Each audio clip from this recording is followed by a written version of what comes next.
So you talk about taking a beat.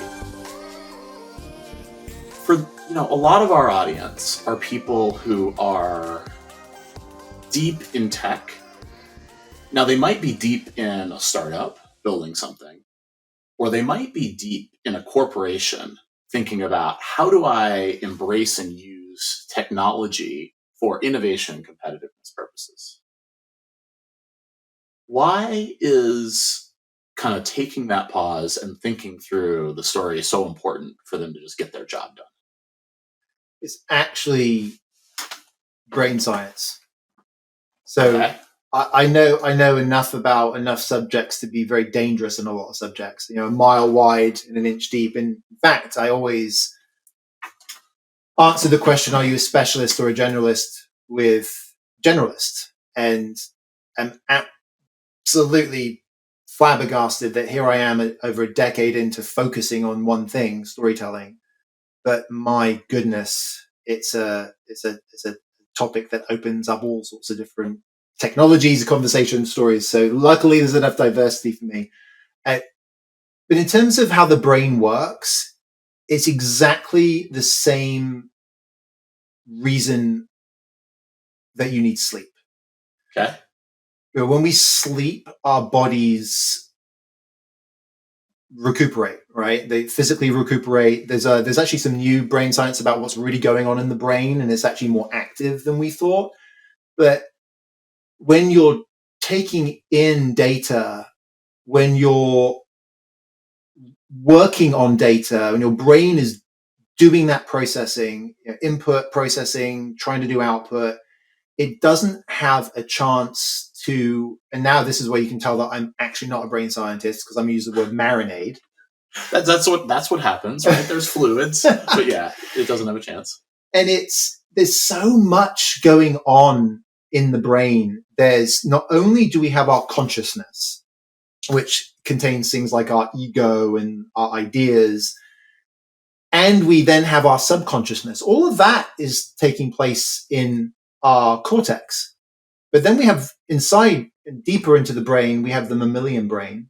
And then even deeper in that, we have the reptilian brain. Sure. In fact, I'm reading a book right now called The Body Knows the Score.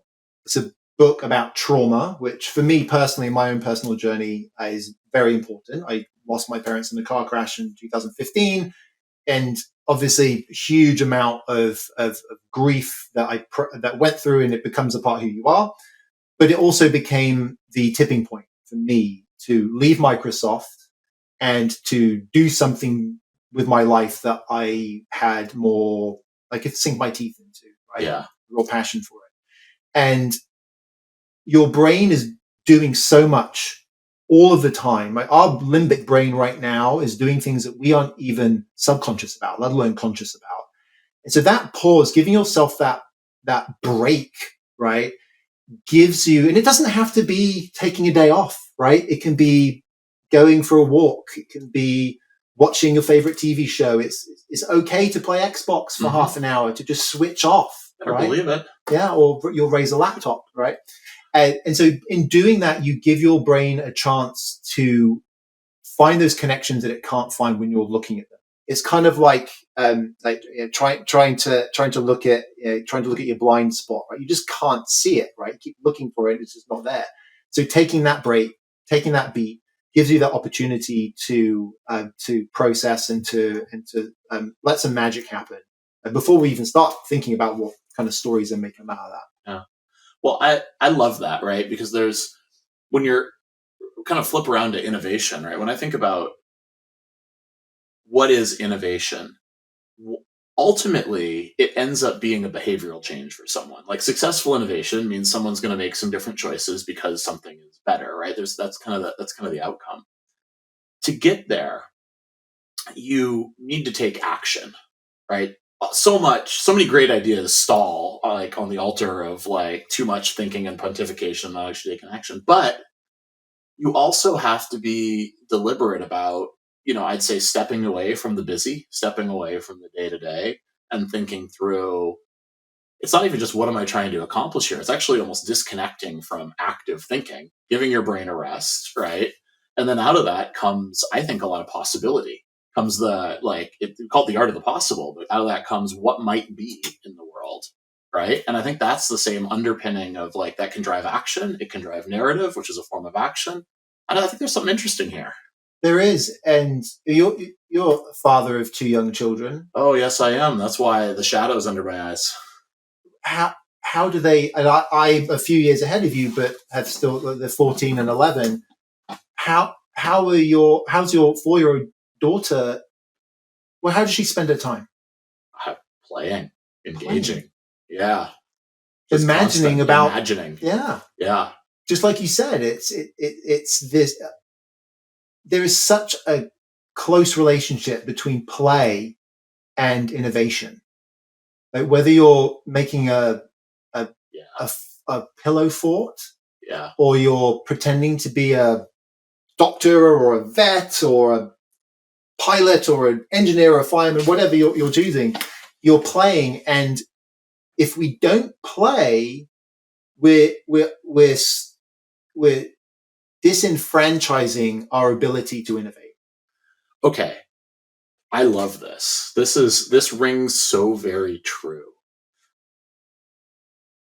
Now, that said, it feels so hard to bring play into our lives, right? Whether we're engineers, executives, innovators, marketers, whatever we might be, it feels hard. How do we bring in that concept of play, of freedom to explore?